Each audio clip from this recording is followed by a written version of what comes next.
आप polite and professional लगने के लिए जस्ट जैसे वर्ड्स यूज करते हो, like just checking in, sorry just one question.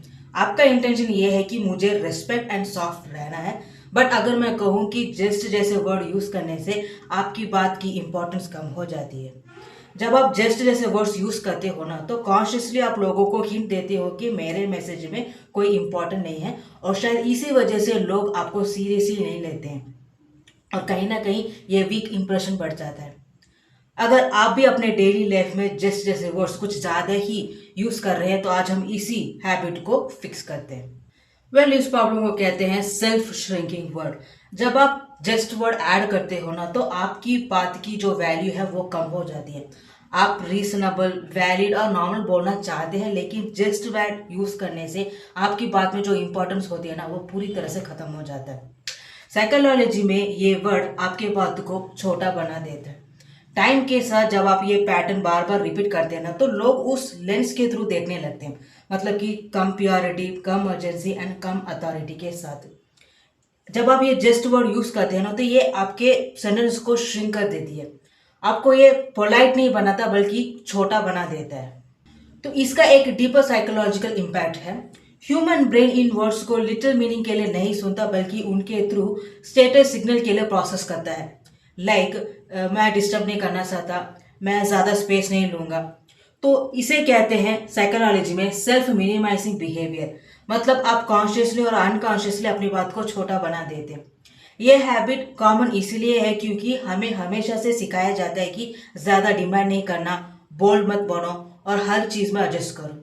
इन सारे कंडीशंस के वजह से हमें ये जस्ट सेफ एंड पोलाइट लगने लगते हैं, और कहीं ना कहीं ये वीक पोजिशनिंग क्रिएट कर देता है। प्रॉब्लम यहाँ पे ये है कि आप कैसे अपनी बात को प्रेजेंट एंड फ्रेम कर रहे हैं।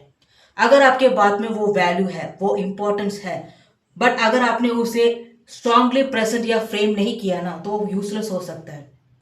जितना ज़्यादा स्ट्रांग होगा, उतना ज़्यादा ही आपके बातों में वो इम्पैक्ट होगा। तो इसका सोल्यूशन ये नहीं है कि हमें सिर्फ कॉन्फिडेंस ही बनना है। नो, उस अननेसेसरी वर्ड को रिमूव करना है। मीनिंग सेम ही रहती है, पोलाइटनेस सेम ही रहता है, बस आपका जो फ्रेमिंग है ना, वो अपग्रेड हो जाता है एंड वीक पोजीशन रिमूव हो जाती है। तो इसे कैसे कर सकते हैं? इसका एक सिंपल सोल्यूशन है। वो क्या है? Let's find out. तो इस सोल्यूशन या टेक्निक को कहते हैं ड्रॉप द जस्ट रूल। बोलने से पहले अपने सेंटेंसेस को चेक कीजिए कि कहीं आप जस्ट वर्ड यूज कर रहे हैं या नहीं। अगर कर रहे हैं और कुछ ज्यादा ही कर रहे हैं, तो उन वर्ड्स को रिमूव करने की कोशिश कीजिए। Like I just wanted to ask को चेंज करके I wanted to ask. Just checking on the update, checking on the update. Meaning same ही रहते हैं, पोलाइटनेस सेम ही रहता है, बस उसमें अथॉरिटी बढ़ जाती है। ये सॉल्यूशन तब यूज कीजिए जब आप किसी से क्वेश्चन पूछ रहे हैं, रिक्वेस्ट कर रहे हैं, या फिर अपना ओपिनियन शेयर कर रहे हैं। ऐसा बोलने से कोई रूड या लाउड नहीं लगते, आप बस अपने सेंटेंसेस को स्ट्रांग बना रहे हैं। तो इसके कुछ एग्जांपल्स हैं, जैसे कि ऑफिस में, मीटिंग्स में, ईमेल्स में जस्ट जैसे वर्ड्स यूज करना बंद कर दीजिए। फैमिली मीटिंग्स में अपने नीड्स को एक्सप्रेस करना है, तो वहाँ पे जस्ट यूज मत कीजिए। सोशल सिचुएशंस में अपने ओपिनियंस शेयर कर रहे हैं ना, तो अपनी बातों को श्रिंक मत कीजिए। आप नोटिस करने लग जाएंगे कि कैसे लोग आपको न्यूट्रल नहीं बल्कि ज़्यादा सीरियसली लेना स्टार्ट कर देंगे। सो इन द एंड, कम्युनिकेशन में लोग आपके बातें सुनने से पहले आपके सेल्फ पोजिशनिंग सुनते हैं। जिस दिन आप अपने बात को छोटा बनाना बंद कर देंगे, उस दिन लोग आपको छोटा ट्रीट करना छोड़ देंगे। सो इस तरह से आप अपने डेली लाइफ कम्युनिकेशंस को इम्प्रूव करना चाहते हैं, तो मेरे आने वाले वीडियोस को मिस मत कीजिए। See you guys in the next one. Bye.